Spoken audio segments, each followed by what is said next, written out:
The next painting I'm going to put in speaks to the Vermin Act. This is one that people don't like seeing, but this is the reality of what we had to deal with as the Khoi and San people. So this is a painting that depicts the sale of human heads. So what used to happen is the Vermin Act was actually an act passed first by the Vryburgers, then by the British, and then by the Dutch. The British used to have a law where you could go to the castle on a Sunday, you could go and pay a few pence to select 3 or 4 Khoisan people, and then they would have what's called Bushmansjag. That means in English, chasing the Bushmen. So they would then, for Sunday sport, for their Sunday afternoon cuff, after lunch tea, they would go to the castle, go to there where they are torturing them and take them out, and then they would hunt them. So they would say, okay, hardloop vir jou lewe. So, where we are at right now is that's the way that our people was treated. And so because they were starting to clean out the land, the only way that they could stake claim for land was if they took out the vermin. That's why they had to qualify us and make us into vermin according to the law. Vermin is another English word which means rodent or means a pest. It's like rats or dogs or not dogs because I love dogs, but cockroaches. We were as Khoi and San people. We were then made to be on the law books as vermin. So it was easy to eradicate us, and so they couldn't come and prove that the land was clear by bringing whole bodies. So what they did was they had these Hessian bags, and these Hessian bags were full of heads.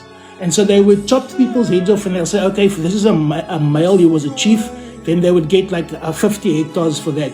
And the other one would be a woman, his wife, they would get maybe 10 hectares per woman, and then maybe 5 hectares per child. So this is how they started clearing out the local indigenous people from Cape Town. I'm being very, very straightforward in educating our people, because our people must know what happened to us. People must know what happened here. They must know the violence that was done against our people.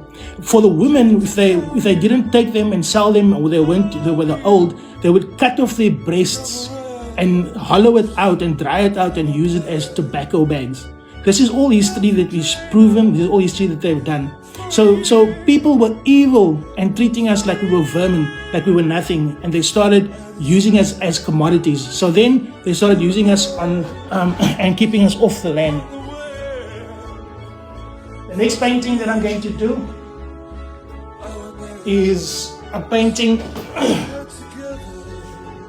which everybody should be able to recognize what it's about, but I'll let you look at it for a few seconds.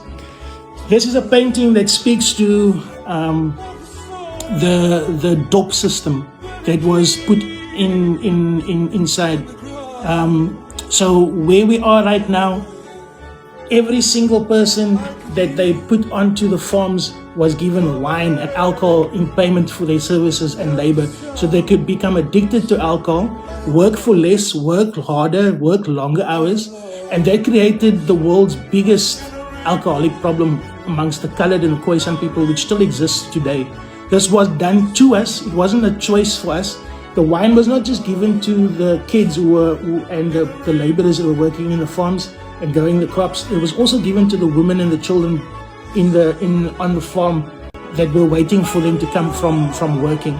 So if you look at this picture, it speaks to something which was still an issue in the Durans not even 10 years ago, 10, 20 years ago. We still have an alcohol problem. But no longer are they being paid in alcohol. Now it's just a bonus that they get given. They have to have the minimum wage since 1994. But that minimum wage is not enough.